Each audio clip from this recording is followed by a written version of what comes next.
రాజన్న సిరిసిల్ల జిల్లా వేములవాడ మున్సిపల్లో ఇటీవల విలీనమైన గ్రామమైన నాంపల్లి 5వ వార్డు గొల్లపల్లె వాసులు భక్తి శ్రద్ధలతో సౌడాలమ్మ తల్లి విగ్రహ ప్రతిష్టాపన కార్యక్రమం 3 రోజుల పాటు అంగరంగ వైభవంగా నిర్వహిస్తున్నట్లు తెలిపారు.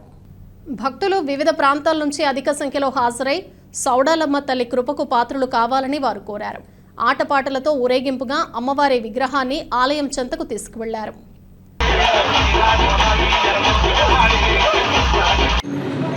ఈరోజు నాంపల్లె గ్రామంలోని మన గొల్లపల్లె విలేజ్లో సౌడలమ్మ గారి విగ్రహం ప్రతిష్ఠించడం జరుగుతున్నది. ఈ నెల 24వ తేదీన విగ్రహ ఆవిష్కరణ మరియు అన్నదాన ప్రోగ్రాము జరగనున్నది. ఈ నెల 26వ తారీఖు నాడు పండుగ కార్యక్రమము మరియు పూజా కార్యక్రమం నిర్వహించడం జరుగుతున్నది.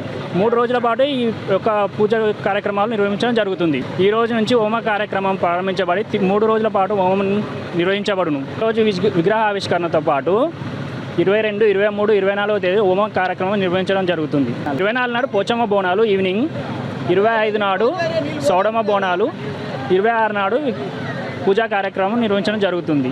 కావున భక్తులందరూ వచ్చేసి మాకు అమ్మవారి దర్శనం చేసుకోవాలని మా గ్రామ ప్రజల తరఫున మా తరఫున మేము కోరుచున్నాము.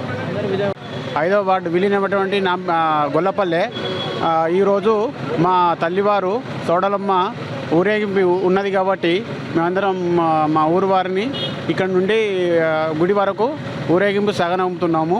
అదేవిధంగా ఈరోజు సాయంత్రం హోమ కార్యక్రమం ఈరోజు రేపు కూడా ఉంటుంది. 24 రోజున మన పోచమ్మ బోనాలు, 25వ రోజు సౌడమ్మ బోనాలు, 26 రోజున జాతర ఉండబడును. తామిల్లరు భక్తులందరూ వచ్చి సౌడమ్మ వారి దర్శనం పూర్తి చేసుకొని ఆ సౌడమ్మ వారి అనుగ్రహం ఆశీస్సులు అందరికీ ఉండాలని మనస్ఫూర్తిగా కోరుకుంటున్నాము. అదేవిధంగా ఇక్కడికి వచ్చినటువంటి భక్తులకు కానీ మా ఊరి సభ్యులకు కానీ అందరికీ పేరు పేరున ధన్యవాదములు. Thank you.